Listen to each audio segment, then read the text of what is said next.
ہم سے چھوٹے ہیں، جو نیچے بیٹھے ہیں آپ ہم سے بڑے ہیں. سمجھ میں آئیں گے بات؟ جو اوپر بیٹھے ہیں وہ چھوٹے ہیں، جو نیچے بیٹھے ہیں وہ بڑے ہیں. کیونکہ ماضی قریب میں ابھی چند دن پہلے آپ ہمارے رب اللہ تعالیٰ کے مہمان، کس کے مہمان تھے؟ آپ لوگ اللہ تعالیٰ کے مہمان. ہم سب ابھی یہ خادم الحجاج گروپ کے مہمان ہیں، مگر آپ لوگ چند دن پہلے اللہ تعالیٰ کے مہمان ہیں. اور جو اللہ تعالیٰ کا مہمان ہوتا ہے ضیوف الرحمان ہوتا ہے. جو شخص جتنا بڑا ہوتا ہے اس کا مہمان بھی اتنا عظیم ہوتا ہے. جو شخص جتنا بڑا ہوتا ہے اس کا مہمان بھی کیا ہوتا ہے؟ اتنا عظیم ہوتا ہے. اللہ تعالیٰ کی دعوت پر، اللہ تعالیٰ کے انویٹیشن پر آپ نے سفر حج کیا اور مکہ المکرمہ مدینہ المنورہ کی حاضری آپ لوگوں کو نصیب ہوئی. میں اپنے دل کی گہرائیوں سے اور ان تمام گروپ والے ممبروں کی طرف سے آپ تمام حضرات کو مبارکباد پیش کرتا ہوں. اور 2-3 جملے کہنے کے بعد میں اپنی بات کو ختم کروں گا. سب سے پہلے تو ہمیں اپنی قدر کرنی چاہیے کہ اللہ تعالیٰ نے تقریباً اربوں انسانوں میں سے آپ کو چنا. اس سال کتنے لوگوں میں سے؟ اربوں خربوں انسانوں میں سے. 1 ارب سے زیادہ دنیا کے اندر انسان تھے. ان تمام انسانوں میں سے چند سلیکٹڈ لوگوں کو اللہ تعالیٰ نے چن کر مکہ المکرمہ کی اور اپنے مہمان بننے کا شرف عطا فرمایا. یہ ہمارے لیے سب سے عظیم، سب سے بڑا اور سب سے بڑی دولت ہے میرے محترم بزرگ دوستوں. اگر کوئی شخص اپنی دولت کو حج کے اوپر ترجیح دیتا ہے یا حاجی بننے کے بعد بھی دنیا کے اعتبار سے اپنے کو بڑا سمجھتا ہے تو میں سمجھتا ہوں وہ حج کی ناقدری کر رہا ہے. تو میرے محترم بزرگ دوستوں، آپ لوگ اپنی قدر جانیں.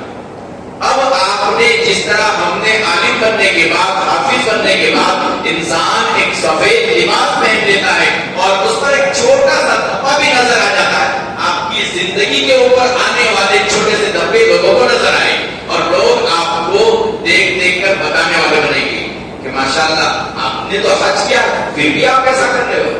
یہ چیز آپ کو آئندہ کرنی کہ آپ اپنے لباس کو، یہ ظاہری لباس کو بھی اور باطنی اپنے بدن کو بھی، اپنی زندگی کے لباس کو بھی، وہ لباس تقویٰ ذالک خیر جو مولانا نے فرمایا کہ تقوی کا لباس ہمارے لیے سب سے اہم. نمبر 2 کہ ہمارا حج کیسے قبول ہوتا ہے. حج ایسے قبول ہوتا ہے. کسی بزرگ سے کسی نے پوچھا کہ حضرت ہمیں کیسے معلوم ہو کہ ہمارا یہ عمل قبول ہوا یا نہیں، یہ عمل قبول ہوا یا نہیں. ایک بہت ہی پوائنٹ کی بات بتا کر میں اپنی بات کو ختم کروں گا.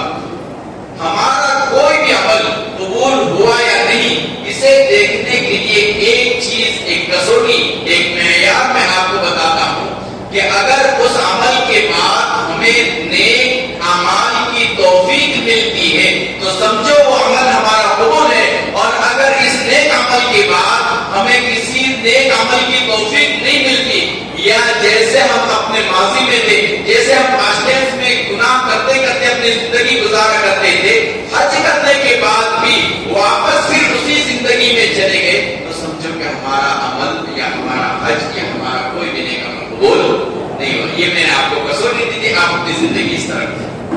اور اس کے ساتھ ساتھ میرے محترم بزرگ دوستوں، اپنی اولاد کو صحیح راستے پر لگانا یہ بھی ہماری بہت بڑی ذمہ داری. آج مسلمان معاشرے کو اپنی اولاد کو صحیح راستے پر، اور اب خاص کر ہماری بچیوں کو موبائل اور نوجوان بچوں کو موبائل کی دنیا اور موبائل کی گندگی سے بچا کر ان کو زندگی گزارنا اور ان کو واچ کرنا، ان کی نگرانی کرنا اور ان کو کیئر کرنا، یہ ہمارے معاشرے کی سب سے اہم اور بڑی ذمہ داری ہے. میں آخر میں یہی دعا کرتا ہوں کہ اللہ تعالیٰ ان گروپ کے ممبروں کو اللہ تعالیٰ دارین میں بہترین بدلہ نصیب فرمائے اور ہمارے حاجیوں کے حج کو قبول فرمائے. اور بار بار ہمیں حج بیت اللہ کی زیارت نصیب فرمائے. کوئی پیسوں کے دم پر کوئی بھی نہیں جاتا، پیسوں کے دم پر کوئی بھی نہیں جاتا. جس کو اللہ بلاتا ہے، اللہ کے علاوہ کوئی بھی نہیں، نبی بھی نہیں، رسول بھی نہیں، کوئی ولی نہیں. اللہ جسے بلاتا ہے، اپنا مہمان بناتا ہے، وہ حج بیت اللہ کرتا ہے، اس کے علاوہ کچھ نہیں۔ اللہ تعالیٰ کے سنت سے عمل کرنے کی توفیق عطا فرمائے۔